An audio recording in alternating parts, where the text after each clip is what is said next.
Have you ever wondered about the 10 Commandments, those ancient rules given to humanity? These are not just any rules, but divine guidelines handed down by God, as written in the sacred texts of Exodus and Deuteronomy. They are etched on what we know as the tablets of the covenant, but why are they so important? Well, these 10 Commandments serve as a compass, pointing the way for humanity to liberate itself from the shackles of sin. They map out the path for us to cultivate a profound love for God, placing Him above all else. These commandments are not merely a list of do's and don'ts. No, they are much more than that. They are a blueprint for a life well lived, a life filled with respect, integrity, and love. So let's delve into these commandments and understand their profound meaning. The first commandment is simple yet profound: love God above all things. This commandment is not just about religious devotion, but it's about prioritizing God above all else in our life.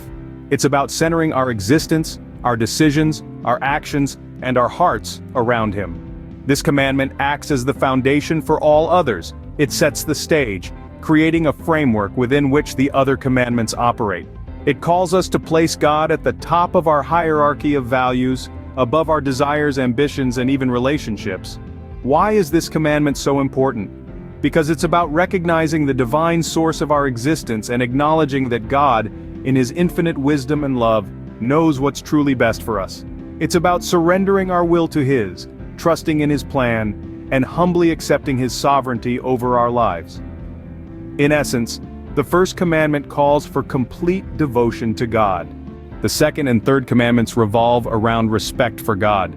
Diving into the second commandment, we're guided not to take God's name in vain. This isn't merely about language, but also about the manner in which we use God's name, ensuring it's always with reverence and respect.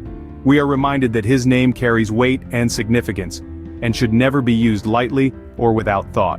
Following this, the third commandment nudges us to keep Sundays and holy days of rest. This is an invitation to dedicate these days to Him, a time to disconnect from our daily routines and reconnect with our spiritual selves.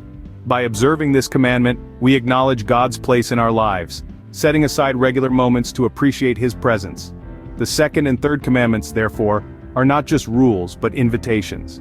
Invitations to cultivate a deep respect for God, to honor His name, and to cherish the time we set aside for Him. These commandments reinforce the importance of showing due respect to God. The fourth commandment brings us to our earthly relationships. Honor your father and mother. This commandment extends the reverence we have for God to our parents, blending the divine with the human in a profound way. It emphasizes the significance of the family, the cradle of our existence and development. Parents, being our first teachers, guides, and protectors, lay the foundation of our values and principles. They dedicate their lives to our upbringing, and in return, this commandment urges us to respect them, to value their wisdom, and to appreciate their sacrifices. Moreover, it's not just about biological parents. The commandment encompasses all who assume the role of a parent, providing guidance and nurturing growth. Honoring parents maintains harmony in family life. It creates an environment of mutual respect, love, and understanding. It's a reminder that every individual deserves respect, especially those who have nourished our lives. So the fourth commandment teaches us the importance of honoring our parents. The fifth and sixth commandments guide us on respect for life and fidelity. Diving into the fifth commandment, it states, "Not to kill." This commandment is a clear and powerful affirmation of the sanctity and value of every human life. It's not just about the physical act of taking a life, but also about the many ways we can diminish or degrade life in all its forms. Moving on to the sixth commandment, not to commit adultery. This isn't just about marital fidelity, but it also extends to being faithful in all our relationships. It reminds us of the commitment and loyalty we owe to each other. It's about trust, respect, and honoring the promises we make, whether they're vows of marriage or simply the commitments of friendship. These commandments are not just rules, but guides to living a life that respects others and honors our commitments. These commandments remind us to respect life and be faithful in our relationships. The seventh and eighth commandments call for honesty and integrity. Let's dive into the essence of these commandments, shall we? The seventh commandment, not to steal, is a direct call for honesty. It's not just about material possessions, it's about respecting the rights and property of others. It's about understanding that what belongs to someone else is not ours to take. Now, the eighth commandment, not to bear false witness, speaks volumes about integrity. It goes beyond not lying. It's about being truthful in our words, actions, and intentions. It's about not misleading others or spreading falsehoods. It's about standing up for the truth, even when it's inconvenient. These commandments, together, create a foundation for a life led with honesty and integrity. They urge us to respect others' rights, be truthful, and uphold the truth.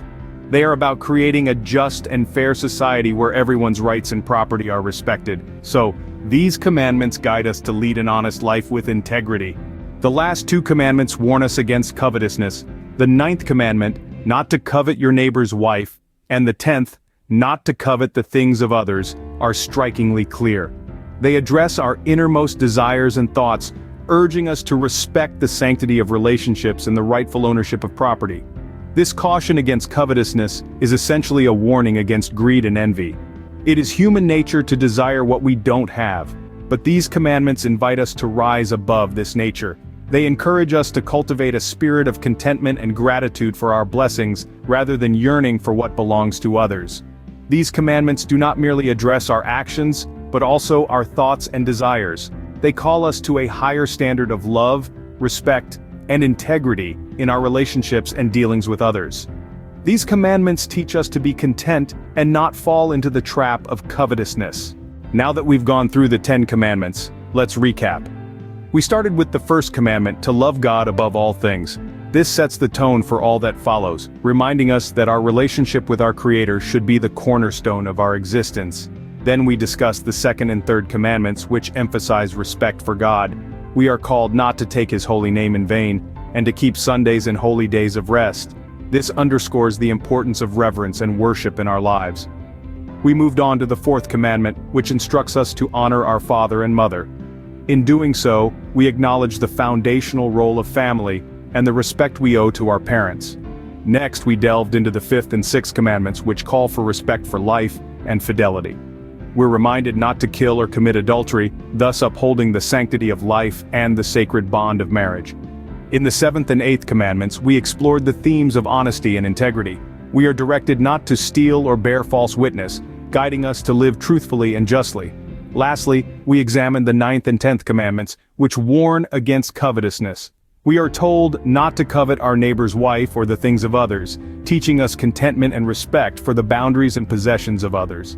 These 10 commandments are much more than a set of rules. They are a moral compass, guiding us on a path of righteousness, free from the slavery of sin.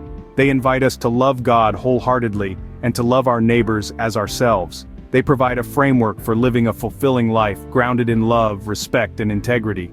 Above all, these commandments remind us that our ultimate purpose is to build a close relationship with God and to reflect His love in our interactions with others. Remember, these commandments are not just rules, but a path to love God and lead a fulfilling life.